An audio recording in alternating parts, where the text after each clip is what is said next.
हमारी जनरेशन में हम कितनी भी लड़ाइयाँ लड़ रहे हों, लेकिन एक चीज़ से हम सभी कहीं न कहीं तक सहमत हैं और वो है शादी नहीं करनी।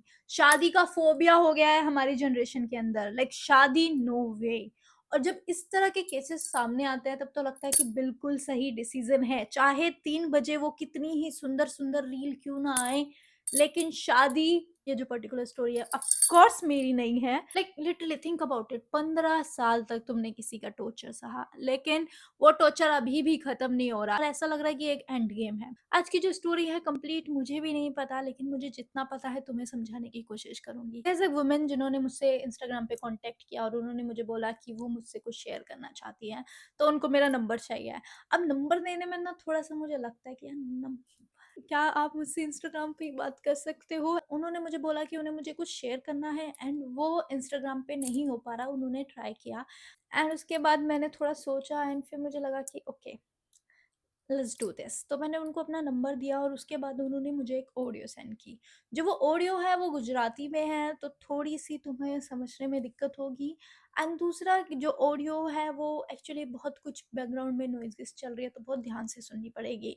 वो ऑडियो मैं लास्ट में ऐड कर दूँगी वीडियो के लास्ट में। कैसे कोई इतना बेबस फ़ील कर सकता है कि वो लिटरली सामने वाले से हेल्प माँग रहा है और वो उसको बता रहा है कि मैं ये सब कुछ ट्राई कर चुकी हूँ। प्लीज़ क्या आप मुझे कोई और सजेशन दे सकते हो, मेरी हेल्प कर सकते हो तो बताओ। आप जो-जो बोल रहे हो वो मैं एक्चुअली कर चुकी हूँ। एंड इस स्टोरी से तुम समझ सकते हो कि लीगल बैटल इतना ईज़ी नहीं है वुमेन्स के लिए भी, जितना ईज़ी इंस्टाग्राम और रील्स पे दिखाया जाता है। जितना मैंने उस ऑडियो को समझा, शायद मैं गलत भी हो सकती हूँ, जो उनके मैसेज थे उससे मैं इतना समझ पाई कि 15 साल तक वो एक शादी में थी जिसमें उनका हस्बैंड और उसकी फैमिली उनको बिल्कुल रिस्पेक्ट नहीं करते थे। उनका हस्बैंड उनको मारता-पीटता था, mental torture, physical torture, so many pressure, जिसकी वज़ह से वो डिप्रेशन में चली गई। उन्हें समझ में ही नहीं आया उनकी लाइफ़ में क्या चल रहा है। उनके हस्बैंड के लिए और बहुत सारे हस्बैंड्स होंगे, उनके लिए वुमेन सिर्फ़ टॉय होती हैं या मेड होती है, उन्हें घर का काम करना चाहिए और पति का ख़्याल रखना चाहिए, दैट्स इट। वुमेन्स की पर्सनल लाइफ़, वुमेन्स की मेंटल हेल्थ कोई मैटर नहीं करती। वुमेन्स की खुशी उन लोगों के लिए कोई मैटर नहीं करती। उन्होंने एक टाइम के बाद लीगल बैटल का सोचा, तो लीगल बैटल में मुझे दूसरी पार्टी के बारे में कुछ नहीं पता है और ना ही मैंने इतना पूछा उनसे। उन्होंने जिस तरह से मुझे चीज़ें बताई उससे पता चलता है कि जो दूसरी पार्टी है वो काफ़ी पावरफुल है। हाँ, वुमेन्स को ऐसा पार्टनर चाहिए होता है जो पावरफुल हो, जो स्टेबल हो, जिसके हाथ में पावर हो, मतलब थोड़ा रुतबा हो उसका। पर ज़रूरी नहीं है वो पावरफुल है तो तुम्हारे लिए स्टैंड लेगा या तुम्हें रिस्पेक्ट करेगा। एंड इस पर्टिकुलर केस में जस्ट बिकॉज़ सामने वाला पावरफुल है तो उसने अपनी पावर को यूज़ करके उनको और भी ज़्यादा मेंटली हरास किया। तो केस ये अहमदाबाद का है। अगर कोई उनकी हेल्प करना चाहता है तो प्लीज़ मुझे इंस्टाग्राम पे कॉन्टैक्ट कर सकते हो, अगर जेनुइनली कोई उनकी हेल्प करना चाहता है। और उनके अकॉर्डिंग ना उनकी हेल्प पुलिस ने की, ना उनकी हेल्प किसी लॉयर ने की और ना ही कोर्ट में से उनको कोई हेल्प मिली। उनके अकॉर्डिंग जो लीगल बैटल पे लोग हैं वो लिटरली लोगों को हरास करने के लिए और वुमेन्स को हरास करने के लिए बैठे हुए हैं। मतलब उन्होंने अपनी लाइफ में हर तरह का हरासमेंट देखा है, यहाँ तक कि उनको लोगों ने थ्रेटन भी किया है और उनको जान से मारने की धमकियाँ भी दी गई है कई बार, और उनकी फैमिली को भी। उनको इतनी हद तक टॉर्चर किया जाता है और उनकी फैमिली को कि उनको ये बोला जाता है कि तुम ये पर्टिकुलर मतलब अपना घर छोड़ के कहीं और चले जाओ, किसी और सिटी में चले जाओ। जब हमारा अपना घर है तो हम क्यों अपना घर छोड़ के जाएं क्योंकि किसी और को प्रॉब्लम है। सो उनके अकॉर्डिंग उन्होंने अपनी 15 ईयर्स की लाइफ में बहुत टॉर्चर झेला है, उसके बाद वो डिप्रेशन में चली गई एंड 3 साल पहले उन्हें होश आया कि उनके साथ क्या क्या चीज़ें हो रही हैं। मैंने अपनी काफ़ी वीडियो में तुम्हें बताया कि बहुत बार जो विक्टिम्स होती है उन्हें पता ही नहीं चलता कि उनके साथ क्या चल रहा है। काफ़ी टाइम के बाद उन्हें समझ में आता है कि ये सब क्या हो रहा है मेरे साथ। किसी की आंखें खुलती हैं तो ऑफ कोर्स वो अपने लिए स्टैंड लेता है, सेम उन्होंने भी किया। लेकिन but our law and orders, जहाँ पावर है वहीं पे ही वर्क करता है। उन्होंने बोला कि जैसे-तैसे बस लाइफ़ कट ही रही थी, तो एक दिन रील पे उनके सामने एक पर्टिकुलर पर्सन का आता है जो कि कोई एनजीओ चलाते हैं एंड आई थिंक वो वुमेन्स की हेल्प करने से रिलेटेड एनजीओ चलाते हैं। और उनका नंबर भी था उस रील पे, तो उन्होंने कोशिश की उनसे बात करने की, शायद वो मेरी हेल्प करते, शायद कुछ हो जाए, शायद मैं इस पर्टिकुलर दलदल से बाहर निकल जाऊँ। एंड उसके बाद वो उन बंदे से बात करती है। स्टार्टिंग में बंदा बात करता है, आई नो जिस तरह से वो बात कर रही थी कितनी हेल्पलेस है पता चल रहा था। बहुत ही लाइक अगर तुम ऑडियो सुनोगे तो स्टार्टिंग में तुम्हें समझ में ही नहीं आएगा कि क्यों ये इस तरह से बात करे। जब सामने वाला बंदा चीज़ें पूछ रहा है तो बोले ना, बट सम टाइम समझ में नहीं आता कहाँ से चीज़ें स्टार्ट करें। बहुत लोगों के साथ ये प्रॉब्लम होती है। हर कोई ऐसा नहीं होता कि हाँ ठीक है चलो, मैंने लिखा हुआ है पेपर पे, मैं फटाफट फटाफट से पढ़ के बता देता हूँ। तो जिस तरह से वो ऑडियो है उसमें तुम समझ सकते हो कि सामने वाला कितना हेल्पलेस फील कर रहा है और उसको हेल्प चाहिए, एंड जब सामने से कोई ऐसे रिफ्यूज कर दे तो फिर क्या करे। सो बेसिकली उस ऑडियो में वो उनसे बोलती हैं कि उनके साथ ये सब कुछ हो रहा है, एंड सामने वाला पर्सन उनको बताता है, बेसिकली डायरेक्शन देता है, नॉट गना से कि वो उनको डायरेक्ट फोन काट देता है, डायरेक्शन देता है कि आप पुलिस के पास जाओ, मैं इसमें क्या आपकी हेल्प कर सकता हूँ, बट आपका तो एनजीओ है, आप कर सकते हो हेल्प इसलिए आपने एनजीओ खोला है। फिर वो बोलते हैं आप महिला संगठन के पास जाओ, वो आपकी हेल्प करेंगे। फिर वो बोलते हैं कि नहीं, मैं इसमें आपकी कोई हेल्प नहीं कर सकता, ये तो लीगल बैटल है, आपको पुलिस के पास उसके पास जाना चाहिए एंड उसके पास जाना चाहिए। एंड सामने वाला बोल रहा है कि वो सब ट्राई कर चुका है, सब ट्राई कर चुका है, हेल्पलेस और होपलेस होके फ़ोन किया। बट स्टिल जो ऑडियो है उसमें मैं ये नहीं कहूँगी कि यही गलत है, ये सही है, बट उस ऑडियो में तुम किसी को इतना कितना कोई हेल्पलेस फील कर सकता है, ये पता लगा सकते हो। तो ऑडियो मैं अटैच कर दूंगी, साथ ही जो मुझे मैसेज भेजा था वो भी मैं अटैच कर दूंगी, so you guys can read. कहने को है कि हमारी तो शादी हो जाएगी, हमारे तो मजे ही मजे हैं, घर पे रहना है, बट वो घर एक्चुअली जेल होती है, वो घर एक्चुअली एक ऐसा प्रिजन है जो कि प्रिजन नहीं है बट एक्चुअली एक प्रिजन है। तुम ही अपने आसपास में देख लो कि बहुत सारी जो विमेंस हैं वो सिर्फ किचन में ही रह जाती हैं, किचन से रूम, रूम से किचन, रूम से किचन, किचन से रूम, यही है उनकी लाइफ। और आई थिंक ये एक ऐसा प्रिजन है जिसका नाम किसी ने प्रिजन नहीं रखा, बट ये एक प्रिजन है। शी नोज कि मैं उनकी कोई हेल्प नहीं कर सकती हूँ, एंड ऑफ कोर्स इतने सारे लोग उनकी हेल्प नहीं कर पाए, तो एक मैं क्या अकेली हेल्प कर दूंगी। समटाइम हमें बस चाहिए होता है कि कोई हमारी कहानी सुन ले। She just want to share with me, and I hope आप में से कोई भी इस तरह के प्रिजन में ना हो। अगर है तो it's your time to wake up. अगर कोई अहमदाबाद से है और उनकी हेल्प कर सकता है so you can contact me, पर प्लीज़ अगर कोई हेल्प करना चाहता है तो प्लीज़, मैं किसी को ऐसी झूठी होप नहीं देना चाहती कि हाँ ठीक है ये पर्सन तुम्हारी हेल्प करेगा और एट द एंड तुम्हें क्या मिलता है, ज़ीरो। यू नो सबसे बुरा क्या होता है जब कोई किसी को फॉल्स होप देता है, उसकी लाइफ जैसी चल रही है उससे कोई प्रॉब्लम नहीं है, वो झेल लेगा, लेकिन जब उसे वो एक होप दिखाई देती है ना और वो फॉल्स होप निकलती है तो बहुत बुरा लगता है। तो प्लीज़ ऐसा मत करना। સુરેશ ભાઈ તમારો એ રીલ મેં જોઈ હતી ઇન્સ્ટાગ્રામ ઓકે ઉપર. ઓકે આપે સોશિયલ વર્કર અને હેલ્પ કરો છો એવું જી જી બાયોમાં છે. હા જી સર હું છે ને છેલ્લા 15-16 વર્ષથી અમદાવાદમાં બહુ પરેશાન થઉં છું, હું અને મારો પરિવાર. હમ મને ખોટી રીતે ફસાવી છે અને મને ખોટી રીતે પોલીસ વકીલ ને બધા ભેગા થઈને ભ્રષ્ટાચાર કરીને મને પરેશાન કરે. શું નામ છે તમારું બેન? મને તમે પ્લીઝ મદદ કરો સર. હું 16 વર્ષથી મારી જિંદગી તો બરબાદ થઈ ગઈ, પણ હજી બી મને છોડતા નથી એ લોકો. એટીએમ કાર્ડની જેમ મને યુઝ કરે, મન ફાવે ને એમ કરે છે. અમદાવાદમાં જ રહું છું સર. એમને એમને અમદાવાદમાં કયા એજ્યુકેટેડ વિસ્તારમાં? છું, હું સારા ફેમિલીમાંથી છું. મારું આખું ફ્યુચર પાસ્ટ પ્રેઝન્ટ મારું મારા પરિવારનું બધાનું ખરાબ કરી નાખ્યું. મારા મધર એક્સપાયર થઈ ગયા અને મારા ઉપર જે બ્રુટાલિટી ચાલે છે, મન ફાવે એમ કરે છે, મન ફાવે એમ કરે. એમને તમે ક્યાં રહો છો? કયા વિસ્તારમાં રહો છો? શું કોઈ વર્કિંગ છો કે હાઉસવાઇફ છો કે શું? ત્યાંથી સર હું ડિપ્રેશનમાં 8 વર્ષ રહી છું અને હું કેટલી પણ અરજી કરું, ગમે ત્યાં કરું, પણ એ લોકોને ધ્યાનમાં રાખીને મને હેરાન કરે છે. મારી બધી અરજીઓ દબાવી દે છે. વકીલોને મળું તો એ લોકો સીધી અભદ્રતા ઉપર જ આવે છે. ભૂખ્યા જાનવરની હું સમજી ગયો, પણ આ પ્રોબ્લેમ શેનો છે? આ પ્રોબ્લેમ શેનો છે? મારા લગ્ન કરાવી દીધા હતા ખોટી રીતે. મારા ફાધર એક્સપાયર થઈ ગયા અને મને ભોળવીને મને દબાવીને મને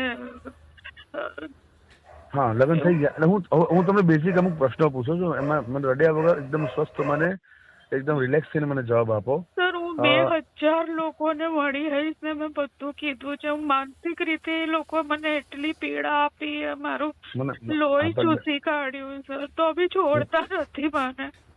મારી વાત સાંભળો. હું તમે તો પહેલી વાર વાત કરીએ છીએ બેન. હવે હું તમને એટલું પૂછું છું કે તમે અત્યારે અહીંયા મણિનગર છો, રાઈટ? તમારા ઘરમાં અત્યારે કોણ કોણ છે? હું એકલા જ લડું છું કેમ કે મારે એ અરે લોકો બેન તમે છે ને પ્લીઝ ઇમોશનલ જો તમે રડશો ને ઇમોશનલ તો હું તમને હેલ્પ કરી. મને જ્યાં સુધી તમારી સિચ્યુએશન નથી ખબર પડે ત્યાં સુધી હું આમાં કેવી રીતે તમને ગાઈડન્સ આપીશ કે હું તમને હું એ જ કહું છું કે તમે તમારી સાથે કોણ રહેતા પરિવારમાં કોણ છે બીજો? મારા મધર હતા પણ એ બી એક્સપાયર થઈ ગયા. હા ઓકે મધર નથી જે છે એની વાત કરો ને કોણ છે અત્યારે પરિવારમાં? હું છું ને મારા એક મોટા બેન છે. હા બસ. ફાધર? એ તો પહેલા જ એક્સપાયર થઈ ઓકે. ગયા. અને તમે મેરેજ કર્યા તો કોઈ બાળકો? ના સાહેબ બધું બોગસ હતું. અચ્છા. અને તમે જે મેરેજ સાંભળો બેન હું જે પ્રશ્ન પૂછું છું એટલા મને જવાબ આપો તો મારું માઇન્ડ ક્લિયર થશે. નહીં તો હું આમાં વધારે કન્ફ્યુઝ થઈ. તમે એક સાથે બધા જ વસ્તુ મારી પર મૂકશો તો હું આમાં તાળો નહીં મેળવી શકું. હું એમ પૂછું છું કે તમારા હસબન્ડ જેનું લગ્ન કરે તે ક્યાં છે અત્યારે? એ ગુજરાતની બહાર છે. અને શું કરતા હતા? મારો તો કેટલા વર્ષથી કોઈ કોન્ટેક્ટ નથી. ઓકે. તમારો ડિવોર્સ થઈ ચૂક્યા છે બેન? 15 વર્ષથી નથી સર. અને હા સમજી ગયો. તમારા ડિવોર્સ થઈ ગયા છે? હા કોર્ટે તો ભ્રષ્ટાચારીની દ્રષ્ટિએ આપી દીધા છે પણ કાયદેસર કોઈ પ્રક્રિયા થઈ નથી. કેમ કોર્ટે આપ્યા ઓર્ડર થયું ને? તમે ફેમિલી કોર્ટ પર ડિવોર્સ એપ્લાય કર્યા છે કે નહીં? હા એને કર્યા હતા પણ જે હું હાજર થઉં ને એટલે મને ધમકીઓ આપે. જજ પોતે ધમકીઓ આપે કે તમારે આવવાનું નહીં, તમારે કોઈ અરજીઓ કરવાની નહીં. એટલે અત્યારે શું તમે પોતે શું કરો છો કામમાં બેન? અત્યારે શું બોલે? કશું નહીં કરતી સર. મને મારપીટ બધું એટલું બધું કર્યું હતું કે મારી સ્પાઇનલમાં ફ્રેક્ચર કરી દીધું હતું. પછી આ બધું થયું. જેમ મને સાસરીમાં લઈ ગયા ને મને બહુ મારપીટ ને દારૂ પીવે ને એવું બધી ખોટી વાત કરીને કરાવી હતી. શેના માટે પણ? એવો વ્યક્તિ હતો બહુ હિંસક અને અગ્રેસિવ માણસ જ હતો. તમે શું કામ ગયા એની સાથે? મને ખબર જ નથી. અમને મળવા જ નતા દીધા. જેને લગ્ન કરાયા એને જ મને ફસાવી દીધી. અને મારા ફાધર એક્સપાયર થઈ ગયા હતા. ઘરમાં શોક અને ગમગીનનો માહોલ હતો. અમને બહાર કોણ કેવું છે શું અમને સમજાય પણ જે વચ્ચે વાળો હતો એને 2 મહિના તો એના ઘરમાં રાખી અને બધાને મળવાનું બોલવાનું બધું બંધ કરાવી દીધું. શું ખબર પડે સર? પોલીસમાં કેમ ના ગયા? 20 વર્ષ પહેલા શું હતું? એમની પોલીસમાં તમે કેમ ના? પોલીસ તો ગુંડી છે આપણી. પોલીસ તો મહિલા હેલ્પલાઇનમાં તમે બધું જ કર્યું. હું એમાં જ આખી જિંદગી મેં કાઢી. છેલ્લા 15 વર્ષથી હું 1 મિનિટ મેં ઊંઘ નથી લીધી, ખાધું નથી. એવું કહું ને તો ચાલે પણ મને એટલું નોચ્યું છે ને કૂતરાની જેમ આ લોકોએ. હવે અત્યારે શું સ્થિતિ છે? અત્યારે તમારાથી બધા દૂર થઈ ગયા છે? ના દૂર નથી થયા. મને એ લોકો ATM ની જેમ મન ફાવે ને એમ મારા વિરોધમાં કર્યા કરે છે.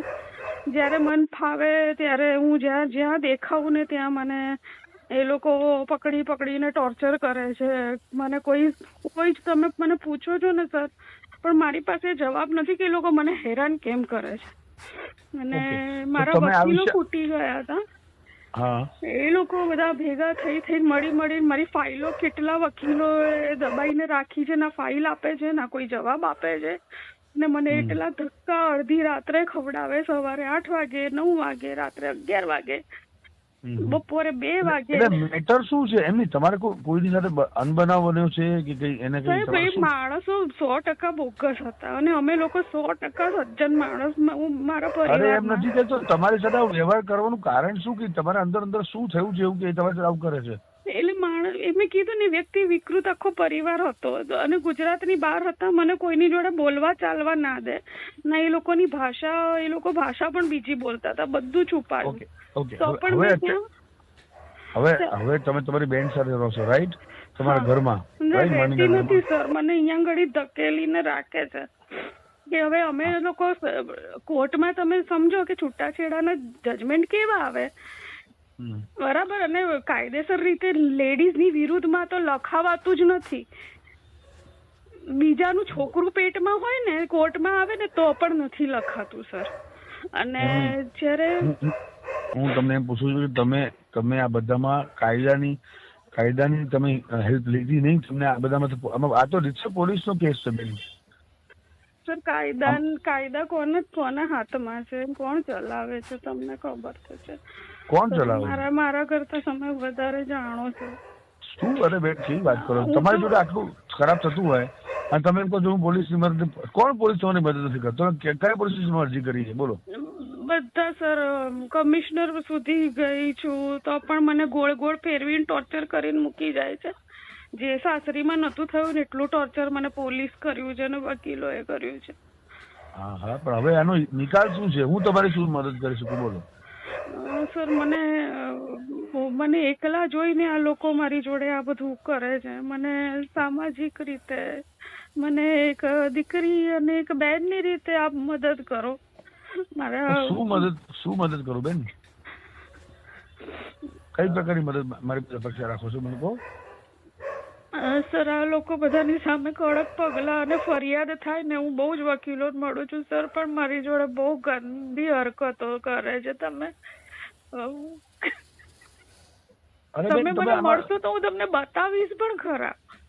બેન મારી વાત સાંભળો, પણ આ ભાઈ ભતીજાવાદ ચાલે છે ને આ લોકોનું, આંખોના ઈશારા, ભ્રષ્ટ બધું, બસ કઢાવું, ક્યાંથી કઢાવું ને શું કઢાવું એમ.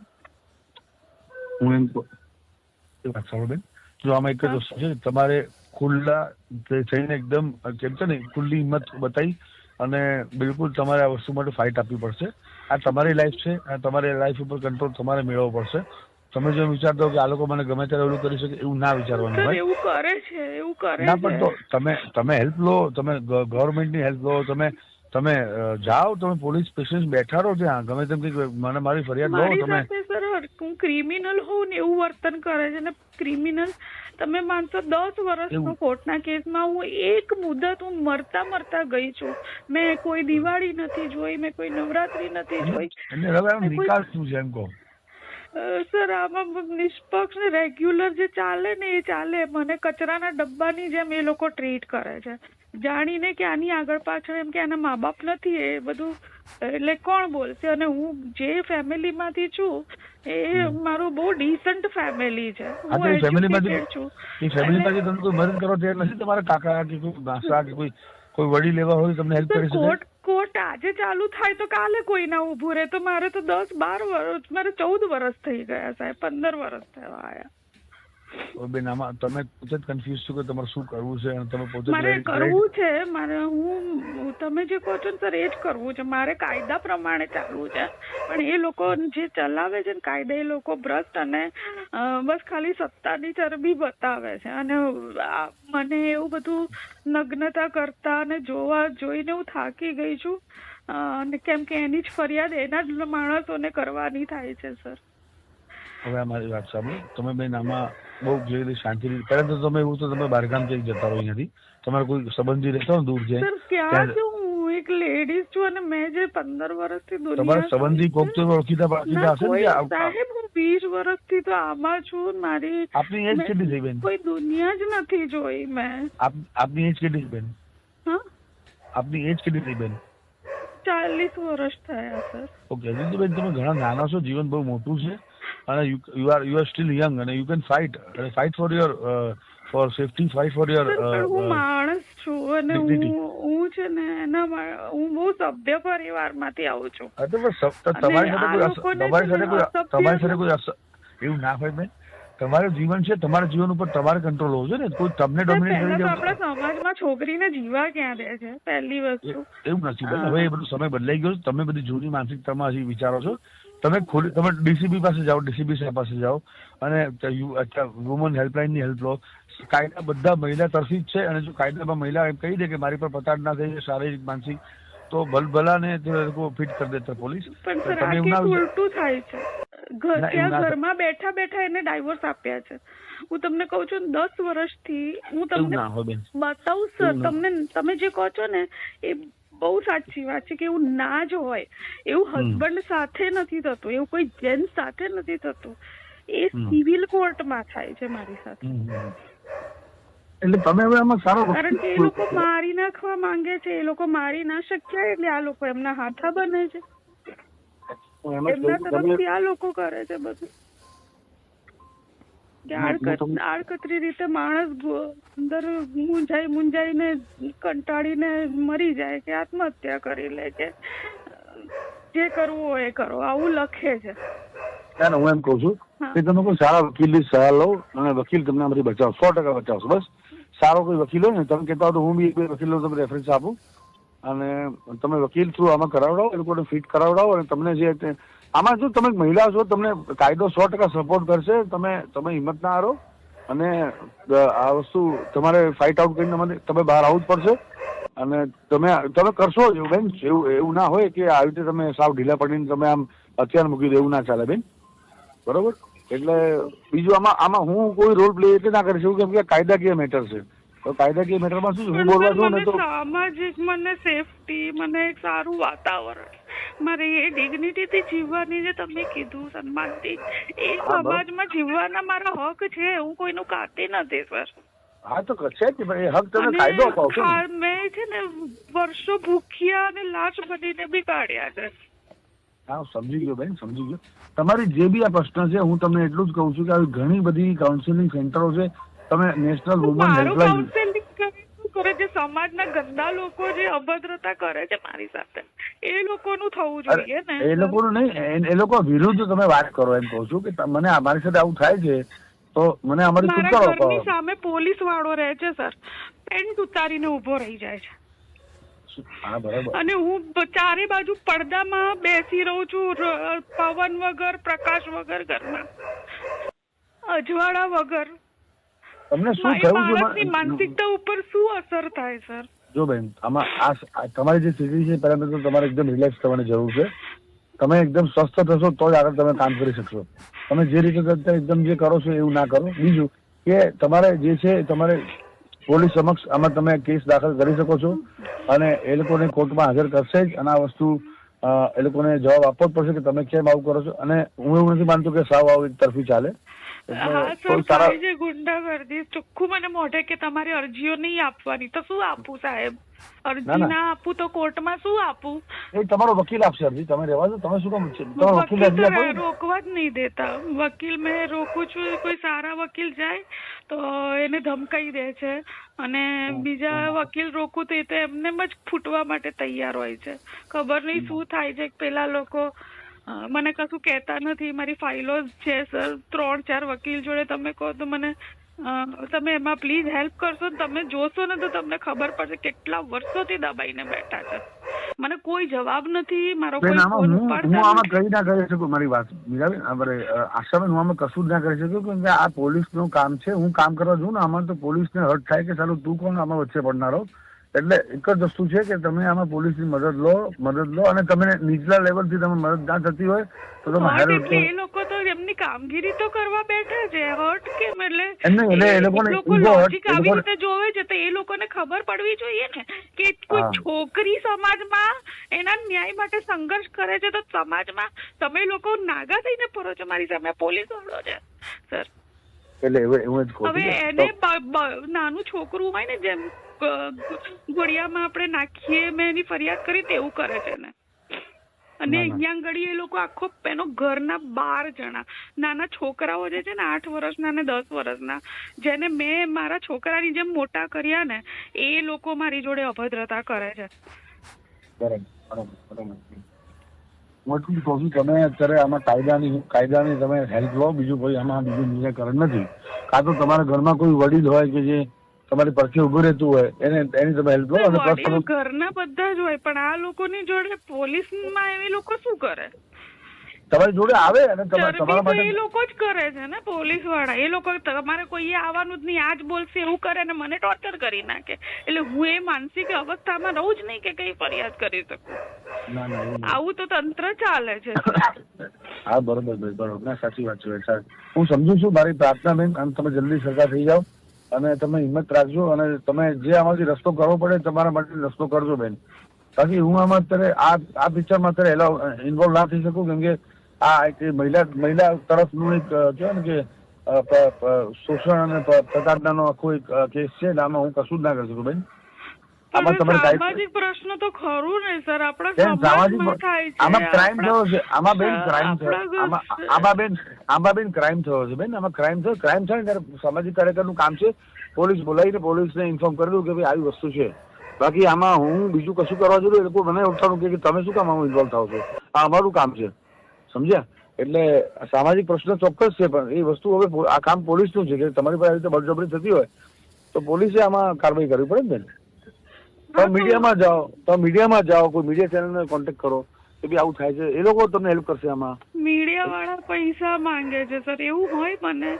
મેં એ પણ બહુ ટ્રાય કર્યો પણ કોઈ આવતું નથી. 2-3 જણા મને 2-3 વર્ષ હા કર્યું પણ કોઈ આવતા નથી. ચાલો હું જોઈ જઈશ. વર્ષો પહેલા મારાથી થતું હશે તો ચોક્કસ તમને કહીશ બેન, ચોક્કસ. સર આમાં કરો ને સર, આવું શું મારા કરો હાથમાં કઈ છો? નથી બેન, તમે આખો કેસ આખો ગૂંચવાયેલો છે બેન. તમે જે બોલો છો એ બધું આખું અધકચરું બોલો છો અને તમે અધૂરું કંઈક બોલો છો, અને તમે જે બોલો છો મને કઈ સમજણ નથી પડતી. કોની વાત કરો છો તમે, કોનાથી તકલીફ છે, તમે શું, તમને કોણ હેરાન કરે છે એક્ઝેક્ટલી એ તો ખબર તો પડવી છે ને બેન. બીજું કે આમાં હું કાયદો હાથમાં ન લઈ શકું બેન, કાયદો તો પોલીસના હાથમાં છે બેન. એટલે પોલીસે જ આમાં કરવું પડે. તમારે સારા પોલીસ વાળા બી હોય છે, એવું નથી. તમે મહિલા પોલીસની હેલ્પ લઈ શકો છો, તમે એના ઉપર અધિકારી લેવલને બી મળી શકો છો, એવું કંઈ નથી. પણ તમારે ડરવાનું નહીં, બીજી જગ્યાએ તમારી ફરિયાદ નાખી આવવાની ત્યાં. હો બેન, ભલે બેન, હા. And yeah guys, that's it for this video. Bye bye and take care.